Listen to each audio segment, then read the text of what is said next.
Olá!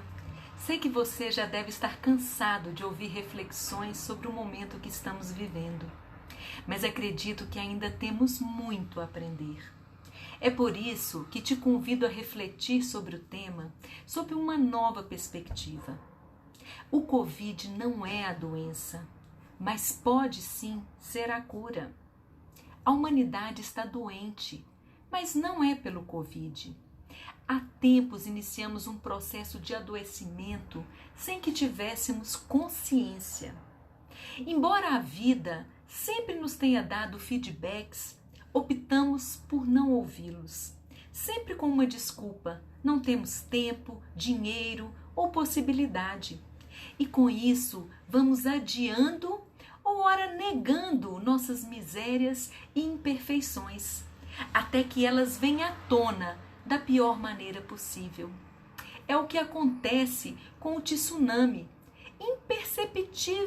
imperceptível a olhos nus, por viajar nas profundezas do oceano. Ao sinal de alerta, todos se negam a acreditar, afinal, está tudo funcionando normalmente. Mas quando ele vem à tona e chega à superfície, destrói tudo que encontra pela frente. Ainda estamos vivendo o padrão infantil de acreditar que aquilo que não vemos simplesmente não existe, ainda que se manifeste de inúmeras outras formas. Infelizmente, para a maioria dos seres humanos, a percepção da vida passa por apenas um plano da existência, o físico.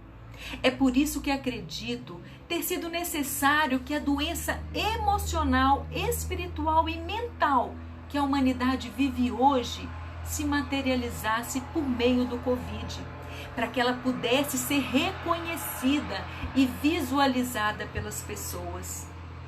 Tudo aquilo que não cuidamos cresce e se agiganta, e uma hora eclode em nossa vida com uma força devastadora. É preciso ficar bem claro que a doença não é o Covid. O Covid, como todo e bom mensageiro, veio apenas para nos mostrar que existe uma infecção muito mais profunda e destruidora nos arrebatando sem que estejamos percebendo. O adoecimento da alma, a perda de si mesmo, o empobrecimento do espírito por ausência de edificações sólidas. Vivemos uma vida inteira construindo nossa casa na areia, baseando nossos valores em fatores externos, nossos pensamentos em comparações aprisionantes, nossas emoções no desejo de sermos importantes e reconhecidos pela sociedade. Todo o nosso movimento é pautado em aparências e no desejo de ser visto, aceito e amado pelo outro. Em razão disso, cada conquista nunca é suficiente, demanda sempre uma próxima, melhor, maior e que apareça mais. É que nada tem o poder de preencher o vazio existencial do ser humano, ante a ausência de conteúdo e significado, aportes necessários à essência. A humanidade está profundamente cansada de correr atrás de algo que nunca lhes parece suficiente. Por isso, as demandas crescem a cada dia, a autocobrança, o autojulgamento, a autopunição. E não se pode parar porque corre-se o risco de perder, de ficar para trás. O entendimento de que o prazer passageiro pode suprir o vazio, ainda que temporariamente, de aplacar a dor, faz com que os indivíduos cultuem o imediatismo, o utilitarismo e passem a valorar o que está pronto, as receitas práticas, os resultados rápidos. Todos querem aprender tudo em 10 passos para o sucesso, para a felicidade, como se tudo fosse um passo de mágica. O que mais uma vez é um padrão infantil que ainda cultivamos na vida adulta. Ninguém está disposto a construir, a passar pelo processo, a gastar tempo, a experienciar, a enraizar valores, a olhar para si mesmo, a analisar atitudes e pensamentos, a reconhecer erros, a entender o porquê sua vida manifesta como manifesta, tampouco se esforçar pela mudança. Tudo se torna volátil e descartável. Se isso me incomodou, eu mudo disso. Se essa pessoa não me agradou, eu troco de pessoa. E assim vamos vivendo um mundo superficial de relações pálidas e inconsistentes. Ninguém quer fazer o percurso, pois ser esperto e inteligente é encontrar o atalho. É não ter que se esforçar ou pagar o preço. É ter logo o resultado. A humanidade está doente de valores, está vazia, desnutrida de amor e, por isso, emocionalmente vulnerável. Não é por acaso que o Covid ataca o pulmão, pois é no pulmão que ocorre a troca gasosa, ou seja, por onde sai o que é tóxico e entra o que é puro, o que vai oxigenar o sangue. O ser humano tem escolhido reter o que é tóxico e desconsiderar o que lhe faz bem. É por isso que doenças no pulmão são associadas a conflitos emocionais, mágoas, ressentimentos, angústias, que refletem o movimento contrário ao impulso de vida. Não fosse assim, o Covid poderia ter se destinado ao intestino ou ao rim. Isso é mais um feedback para nós, apontando exatamente o que precisamos trabalhar. É a benevolência divina nos convidando a mudar de rota e fazer o caminho de volta. Mas de volta para onde? De volta para dentro de nós, para a nossa essência, que é luz. Silenciar para ouvir. Parar de olhar para fora para enxergar dentro. Sair do outro para olhar para si. O Covid acabou sendo um potencializador de caráter, um refletor do seu programa mental, moral e emocional. Para aqueles que já estavam despertos, levou à interiorização, ao silêncio, à autoanálise e à mudança, fazendo com que enxergassem esse período como uma dádiva e passassem por ele com calma, equilíbrio, fé e coragem. Para aqueles que já vinham no processo de desorganização emocional e mental, gerou pânico, medo, revolta, depressão. E isso não foi apenas no plano emocional, não, mas também no financeiro, familiar, social e mental.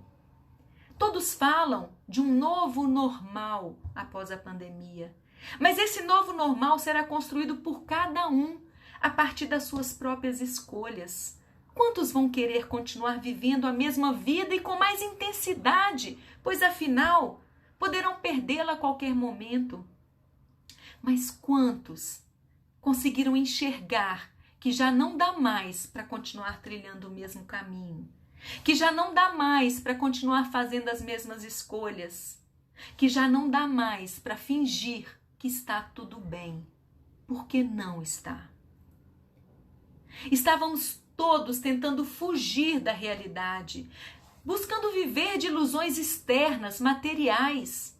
Aí veio o Covid e nos obrigou a voltar para casa, a conviver mais proximamente com a nossa família, a repensar o nosso lugar no nosso ciclo familiar, a resgatar o nosso papel no nosso sistema. Fomos intimados a lidar com a própria vida, a voltar para o lugar onde é possível o nosso aperfeiçoamento moral. Para aquilo que é mais difícil para nós, lidar com o nosso dia a dia, com as pessoas mais próximas com as quais nos permitimos ser nós mesmos, onde manifestamos nossas imperfeições. Fomos confinados a ficar diante do espelho, olhando para nós mesmos, para as nossas reações, limitações e potencialidades. Fomos convidados a enxergar nossas sombras e a reintegrá-las à luz, pelo processo de consciência, acolhimento, perdão, autoamor e mudança. É na família que estão os meus laços mais profundos, dos quais não posso fugir. Eu posso mudar de trabalho, de amigos, posso mudar de casa, de cidade, mas não posso mudar de pais, não posso mudar de filhos e de companheiro. E ainda que esse último eu possa mudar, se eu não mudar de mim, trarei para minha vida outro muito parecido, ou com questões ainda mais desafiantes para o meu convívio. É hora de encararmos a vida de frente e nos enxergarmos como seres imperfeitos que somos. Pois quando enxergamos a nossa imperfeição, nós conseguimos enxergar o outro imperfeito e a permitir que ele erre, a permitir que ele não corresponda às nossas expectativas. É hora de pararmos de olhar para fora e nos distrairmos com as demandas externas, pois o maior compromisso da nossa existência é desenvolver um olhar profundo para nós mesmos, uma tomada de consciência de quem somos e do quanto precisamos caminhar para tornar nossa vida mais leve e mais isenta de tormentas. Curioso o Covid atacar os mais velhos, não? Você poderia me dizer ser essa conclusão óbvia, tendo em vista a fragilidade física dos idosos. Mas eu diria que o motivo é bem outro. Estávamos acostumados a desconsiderar, a abandonar, a descartar e até maltratar os nossos idosos. Já não tínhamos tempo para nossos pais e paciência para suas opiniões. Estávamos nos desconectando das nossas raízes, do nosso berço, da nossa ancestralidade. Fomos obrigados a parar e a dedicar nosso tempo aos nossos idosos, os quais já não eram prioridades nas nossas vidas. Fomos intimados a honrar pai e mãe, a não apenas visitá-los, mas a cuidar deles, de suas necessidades básicas e a valorá-los ante a possibilidade real de perdê-los. A vulnerabilidade dos idosos para o Covid veio escancarar para nós o que estávamos fazendo com os nossos pais e avós, com os nossos ancestrais, o quanto vínhamos descartando aqueles que nos criaram, que nos transmitiram valores que regem a nossa vida até hoje e que abdicaram das suas vidas para nos tornar pessoas de bem. Fomos intimados a nos colocar no papel de filhos, a olhar nossos pais com carinho e mais amor. Muitos tiveram de se sacrificar, deixar de conviver com outras pessoas para garantir a saúde dos pais, tendo a sagrada oportunidade de resgatar a convivência e os laços de amor, além de expressar um pouco de gratidão por tudo que fizeram. Quantas pessoas se deram conta de que a vida louca que levavam era totalmente desnecessária? Quantos perceberam que estavam correndo para lugar nenhum ou para o lugar da autodestruição? Quantos perceberam que é possível viver com menos e ser mais feliz? Ou até viver com o mesmo e até sem tanto esforço, mas com mais qualidade? Quantas pessoas perceberam que menos é mais? Que a felicidade está no simples, naquilo que não se compra com dinheiro? Quantas pessoas perceberam que estava delegando, não o dever, mas o direito de cuidar do seu maior tesouro, os seus filhos? Quantas pessoas resgataram suas relações com seus filhos, conhecendo-os um pouco mais, podendo fazer parte da vida deles? Mas há também alguns paradoxos nesse processo. Vivemos uma vida inteira querendo ser igual aos outros, olhando para fora, nos comparando, nos sentindo menores, lutando para sermos iguais àqueles que admiramos, para sermos aceitos. Contudo, diante da morte, passamos a lutar para ser diferente, para não ser apenas mais um número do Covid, para termos dignidade de constar na nossa certidão de óbito a verdade sobre os motivos da nossa morte. Contudo, não nos ocupamos de lutar por conhecer os motivos da nossa própria vida. Na verdade, sequer nos interessamos.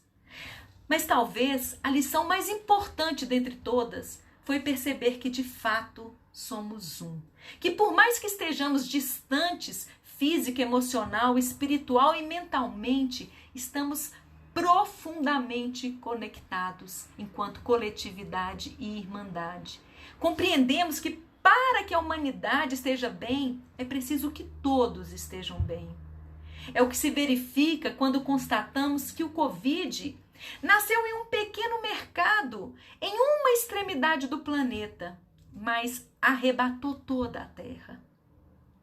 Aprendemos que não basta que eu esteja saudável, pois posso estar contaminado sem manifestar a doença e transmitir para o próximo. Da mesma forma como posso ser contaminado por alguém. Ou seja, não basta cuidar de mim, eu preciso cuidar para que o outro também esteja bem. Aprendemos que a humanidade só estará livre desse mal quando todos estiverem imunizados e não apenas um grupo privilegiado. Aprendemos que na doença temos a oportunidade de constatar que somos todos iguais. Não há quem seja melhor ou pior, quem seja pobre ou rico, bonito ou feio, preto ou branco, pois os medicamentos e o tratamento são os mesmos, ainda que uns estejam em hospital público e outros em particular. Aprendemos a olhar para o outro, a ter um olhar solidário e amoroso para o outro, a vê-lo como irmão, pois se está ruim para mim, imagina para quem não tem nada. Aprendemos, além de tudo, que esse movimento gerou um olhar para a própria vida, um olhar de gratidão pelo que se tem, pelo trabalho, por uma eventual reserva ou fonte de renda, mas principalmente de gratidão pela saúde, por estar vivo. O Covid não é um movimento de morte, mas de vida, pois ele vem como uma cura para a nossa cegueira moral, espiritual e emocional. Assim como todas as doenças que se manifestam no plano físico, vêm para nos alertar e nos exigir uma mudança de comportamento e de padrão mental, também o Covid vem promover esse movimento, porém de forma compulsória. É um pesar que tenha sido necessário aprender às custas de tantas vidas. Contudo, infelizmente, a humanidade ainda não aprendeu a ouvir os ventos suaves da vida. Ela precisa de pancada e de tempestade para acordar, que é o que está acontecendo hoje. Mas se tudo isso servir para um despertamento e para uma mudança de atitude, terá valido a pena, pois já passamos por tantas guerras e tão pouco aprendemos. O que mais precisa acontecer na nossa vida para que nós mudemos de atitude? Para que nós sejamos independentes, ou seja, dependentes do nosso Tudo que estamos vivendo é para entender que eu preciso ser a mudança que eu quero ver no mundo. Que a mudança precisa começar em mim. Toda a minha busca de aprovação, reconhecimento, autoaceitação e amor que busco nas pessoas e no mundo precisa nascer em mim e por mim. Pois quando eu humanizo, eu reconheço a humanidade do outro. Quando eu me vejo vulnerável e imperfeito, eu consigo perceber a vulnerabilidade e imperfeição do outro e permito que ele seja falível. Quando eu cresço e aguço a minha percepção, eu consigo ver beleza na vida e no outro. É quando eu me silencio que sou capaz de ouvir a minha própria voz, o clamor da minha alma. É nesse momento que consigo entender a minha missão de vida, o meu porquê de estar aqui. Como posso contribuir para a construção de um mundo melhor em favor da minha própria vida e da vida do meu semelhante. É entender que não preciso sacrifício, não é preciso esforço demasiado, não é preciso nos privar da convivência de quem amamos, não é preciso viver a escassez de tempo, não é preciso se escravizar para ser verdadeiramente